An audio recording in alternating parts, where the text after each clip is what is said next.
히브리서 7장 1절에서 28절까지의 말씀. 이 멜기세덱은 살렘 왕이요 지극히 높으신 하나님의 제사장이라 여러 왕을 쳐서 죽이고 돌아오는 아브라함을 만나 복을 빈 자라. 아브라함이 모든 것의 10분의 1을 그에게 나누어 주니라. 그 이름을 해석하면 먼저는 의의 왕이요 그 다음은 살렘 왕이니 곧 평강의 왕이요 아버지도 없고 어머니도 없고 족보도 없고 시작한 날도 없고 생명의 끝도 없어 하나님의 아들과 닮아서 항상 제사장으로 있느니라. 이 사람이 얼마나 높은가를 생각해 보라. 조상 아브라함도 노량물 중 10분의 1을 그에게 주었느니라. 레위의 아들들 가운데 제사장의 직분을 받은 자들은 율법을 따라 아브라함의 허리에서 난 자라도 자기의 형제인 백성에게서 10분의 1을 취하라는 명령을 받았으나 레위 족보에 들지 아니한 멜기세덱은 아브라함에게서 10분의 1을 취하고 약속을 받은 그를 위하여 복을 빌었나니 논란의 여지 없이 낮은 자가 높은 자에게서 축복을 받느니라. 또 여기는 죽을 자들이 10분의 1을 받으나 저기는 산다고 증거를 얻은 자가 받았느니라. 또한 10분의 1을 받는 레위도 아브라함으로 말미암아 10분의 1을 바쳤다고 할 수 있나니 이는 멜기세덱이 아브라함을 만날 때에 레위는 이미 자기 조상의 허리에 있었습니다.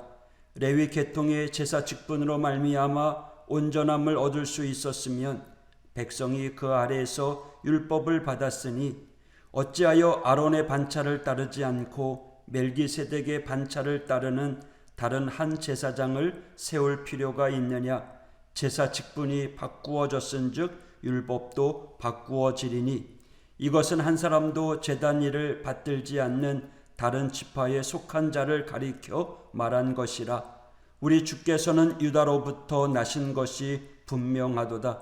이 지파에는 모세가 제사장들에 관하여 말한 것이 하나도 없고 멜기세덱과 같은 별다른 한 제사장이 일어난 것을 보니 더욱 분명하도다. 그는 육신에 속한 한 계명의 법을 따르지 아니하고 오직 불멸의 생명의 능력을 따라 되었으니 증언하기를 네가 영원히 멜기세덱의 반차를 따르는 제사장이라 하였도다. 전에 있던 계명은 연약하고 무익함으로 패하고 율법은 아무것도 온전하게 못할지라. 이에 더 좋은 소망이 생기니 이것으로 우리가 하나님께 가까이 가느니라. 또 예수께서 제사장이 되신 것은 맹세 없이 된 것이 아니니 그들은 맹세 없이 제사장이 되었으되 오직 예수는 자기에게 말씀하신 이로 말미암아 맹세로 되신 것이라. 주께서 맹세하시고 뉘우치지 아니하시리니 네가 영원히 제사장이라 하셨도다. 이와 같이 예수는 더 좋은 언약의 보증이 되셨느니라. 제사장 된 그들의 수요가 많은 것은 죽음으로 말미암아 항상 잊지 못함이로되 예수는 영원히 계심으로 그 제사장 직분도 갈리지 아니하느니라. 그러므로 자기를 힘입어 하나님께 나아가는 자들을 온전히 구원하실 수 있으니 이는 그가 항상 살아 계셔서 그들을 위하여 간구하심이라. 이러한 대제사장은 우리에게 합당하니 거룩하고 악이 없고 더러움이 없고 죄인에게서 떠나 계시고 하늘보다 높이 되시니라. 그는 저 대제사장들이 먼저 자기 죄를 위하고 다음에 백성의 죄를 위하여 날마다 제사 드리는 것과 같이 할 필요가 없으니 이는 그가 단번에 자기를 드려 이루셨음이라. 율법은 약점을 가진 사람들을 제사장으로 세웠거니와 율법 후에 하신 맹세의 말씀은 영원히 온전하게 되신 아들을 세우셨느니라. 아멘. 28절까지 읽었습니다. 오늘 본문은 우리가 예수님을 통해 하나님 아버지께 더 가까이 가게 되었음을 말하고 있습니다. 다른 것이 아니라 오직 예수님을 통해서만 하나님께 갈 수 있다고 고백합니다. 예수님이 오시기 전에 어땠나요? 이스라엘 백성들은 제사 제도를 통해서 그들의 죄를 씻고 용서함 받았습니다. 동물의 피를 흘림으로 그들의 죄를 사함 받았습니다. 사실 이건 실제적인 죄 사함이 아니라 상징적인 행동이었습니다.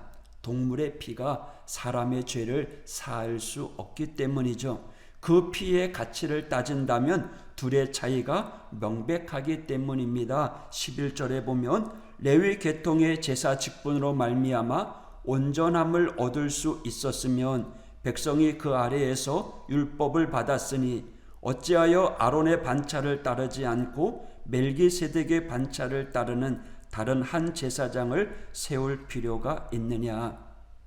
그러니까 아마도 이 히브리서가 기록될 당시의 사람들은 이스라엘의 과거 제사 제도에 대한 미련이 있었나 봅니다. 예수님을 통하여 더 이상 제사 지낼 필요가 없었음에도 불구하고 율법주의자로 돌아가려고 했던 모습이 있었던 거죠. 지금이야 죄를 속지 않은 제사 제도가 당연히 필요 없는 것처럼 여겨지지만 그 당시만 해도 이것은 매우 중요한 신학적인 논쟁이었습니다. 전에 있었던 동물 제사, 이것은 예수 그리스도로 대신하고 있었고 주님이 오심으로 그 역할을 다한 것입니다. 그러니 우리는 오직 예수 그리스도의 보혈의 피로만 우리의 죄를 용서받을 수 있다라고 하는 믿음을 고백하고 있는 겁니다. 그렇다면 우리가 왜 하나님께 더 가까이 가야 하는 것일까요? 왜냐하면 우리는 하나님과 떨어져 있는 삶, 그것이 바로 죄인의 모습이기 때문입니다. 아담과 하와가 에덴 동산에서 쫓겨난 것은 하나님 앞에 죄를 지었기 때문입니다. 그리고 하나님으로부터 멀어졌습니다. 그 후에 사람들은 죄를 범할 때마다 하나님께로 멀어집니다. 하나님께로부터 멀어집니다. 왜요? 하나님은 거룩하신 분이기 때문입니다. 그 말은 우리가 복된 자리는 하나님과 가까이 하는 자리가 복된 자리라고 말하고 있는 거죠. 그 자리가 어떤 자리일까요? 예배하는 자리입니다. 주님께 기도하는 자리이고요. 주님의 말씀을 묵상하는 자리입니다. 하나님께로 더 가까이 나아가게 될 때 우리는 거룩한 백성이 될 수 있는 겁니다. 우리 인간이 고백하는 가장 주된 목적이 무엇입니까? 하나님은 살아계시다. 우리 하나님께 영광 돌려야 한다라는 거죠. 또 하나님은 우리 사람에게서 영광 받기를 원하시는 분입니다. 여러분, 우리는 하나님과 나 사이가 어떤 관계가, 어떤 거리가 있는지 여러분 한번 생각해 보셨나요? 하나님과 더 가까이 가야 하고 있습니까? 아니면 주님으로부터 점점 멀어져 가고 있습니까? 주님의 낯을 피하여 자꾸만 숨고 싶어집니까? 분명한 것은 주님께로, 하나님께로 더 가까이 가야 한다라는 거죠. 앞선 히브리서 6장에서 신앙의 길이 힘들다라고 고백해요. 그 힘든 길임에도 우리가 가야 하는 그 길이 옳은 길이고 생명의 길이고 구원의 길이기 때문인 겁니다. 우리가 가는 그 길이, 믿음의 길이 쉽다면, 그 누구도 갈 수 있다면 얼마나 좋겠어요. 그러나 우리 앞에 수많은 고난, 난간이 있고 그 난간을 헤치고 나가는 그런 믿음의 길이기 때문에 그렇고요. 그리고 힘들어도 그 길을 가야 하는 이유는 그 길이 영광스러운 길이기 때문입니다. 그렇다고 우리가 어렵다고 포기하는 자가 아니라 오히려 감사하면서 하나님을 찬양하면서 그 길을 가는 성도가 되어야 될 줄 믿습니다. 우리가 가는 그 길이 어떤 길이라고요? 믿음의 길이고 영광의 길입니다. 하나님께 가까이 가는 길을 우리가 어떻게 갈 수 있겠습니까? 사실 생각해 보면 그게 어찌 가능할까라고 여겨집니다. 우리가 창조주 하나님, 거룩하신 하나님, 전능하신 하나님께 어떻게 가까이 갈 수 있을까요? 여전히 우리는 죄가 큰데 오늘 하루를 살아가면서 여러분 어제 하루를 살아가면서 어떻게 지내셨습니까? 하나님 말씀 의지하며 하나님과 가까이 동행했습니까? 아니면 알게 모르게 범죄하며 나아갔던 일들이 있습니까? 성경은요, 하나님께 가까이 가는 그 길이 있는데 성경은 분명히 증언합니다. 25절에 그러므로 자기를 힘입어 하나님께 나아가는 자들을 온전히 구원하실 수 있으니 이는 그가 항상 살아계셔서 그들을 위하여 간구하심이라. 우리 하나님께서 예수님을 힘입어 하나님께로 나올 수 있도록 길을 열어주셨다라는 거죠. 그러니까 예수님의 보혈의 피로 죄로 인해 멀어졌던 우리들을 용서해 주셨기 때문에 우리는 하나님께로 더 가까이 나아갈 수 있는 기회를 얻은 겁니다. 오직 예수님, 그 예수 이름으로. 여기 보면 항상 살아계셔서 라고 기록되어 있어요. 우리를 위하여 간구하시는 그 예수님, 부활하시고 지금도 살아계셔서 우리와 동행하시는 그 예수님의 이름으로 가능하다라는 거죠. 그러니까 예수님은 죽은 자의 하나님이 아니라 항상 살아계셔서 지금도 역사하시는 살아계신 예수님, 오늘도 우리와 동행하시는 줄 믿습니다. 당시 히브리서에 기록된 그 시대에는요, 제사제도, 그 할례, 그런 구약적인 의식에 더 매력을 느꼈던 시대입니다. 그러나 그것은 그림자였습니다. 예수님을 상징하는 것이었고요. 예수님이 오시면서 더 이상 이제는 제사도 필요 없어졌고 할례도 필요 없어졌다라는 거예요. 하지만 여전히 과거의 율법에 묶여져 있는 사람들이 있어요. 지금도 마찬가지예요. 아이고 내가 죄인인데 용서함 받았음에도 여전히 죄인으로 살아가는 모습이 바로 우리의 모습이라는 거죠. 그래서 자꾸만 죄의식을 가지고 살아갑니다. 여러분, 우리가 예수 믿음으로 우리의 모든 죄가 용서함 받았습니다. 그러니 이제 의인으로 하나님과 가까이 날마다 거룩한 천국 백성으로서의 삶을 살아가는 성도가 되어야 됩니다. 우리 교회가 속한 이 감리교회는 개혁주의 신학입니다. 개혁주의라는 것은 항상 새롭게 고쳐나간다라는 거예요. 과거에 얽매이는 것이 아니라 새로운 세상을 바라보면서 살아계신 하나님의 말씀을 당당하게 선포하는 교회라고 하는 거죠. 우리가 우리의 신앙을 자꾸만 변화시켜 가야 되는 거예요.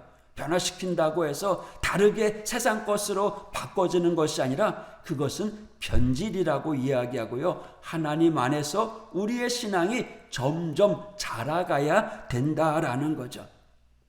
어린아이의 신앙이 아니라 단단한 음식을 먹을 수 있는 신앙으로, 또 하나님께서 우리를 구원하기 위하여 예수님을 보내셨고 그 예수님이 항상 살아계셔서 우리와 동행하신다는 사실을 우리가 믿고 그분을 찬양하며 담대하게 나아가야 된다라는 거예요. 우리가 기도할 때 뭐라고 기도해요? 예수님 이름으로 기도했습니다 라고 해요.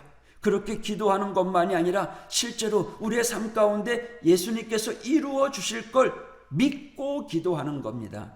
여러분, 그런 믿음으로 세워져 가는 저와 여러분 되길 원합니다. 오늘 하루 살아가면서 우리를 도우시는 그 예수님을 힘입어서 오늘도 주님과 점점 더 가까이 나아가는, 그래서 주님과 함께 동행하는 복된 성도가 되길 원합니다. 기도하겠습니다. 하나님 아버지, 감사합니다. 하나님 은혜로 구원받은 저희들이지만 세상의 유혹 가운데 흔들려 자꾸만 주님으로부터 멀어지는 모습을 발견합니다. 주님께 더 가까이 가고 늘 항상 우리 입에서 감사와 찬양이 그치지 말아야 되는데 어느새인가 찬양은 사라지고 불평하고 원망했던 모습들이 우리의 삶 가운데 가득 참을 고백합니다.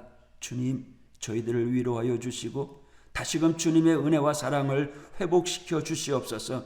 오늘 하루도 살아계신 하나님, 그 주님의 우리와 함께 하심을 믿고 오늘도 주님과 동행하는 삶이 되게 하여 주옵소서. 오늘도 말씀 의지하며 살아가는 축복의 하루가 되게 하여 주시옵소서. 성령 하나님, 오늘도 하우교회 모든 성도들 한 사람 한 사람 주님께서 만져주시고 위로하여 주시고 회복의 은혜를 허락하여 주시옵소서. 예수님 이름으로 간구하며 기도했습니다. 아멘.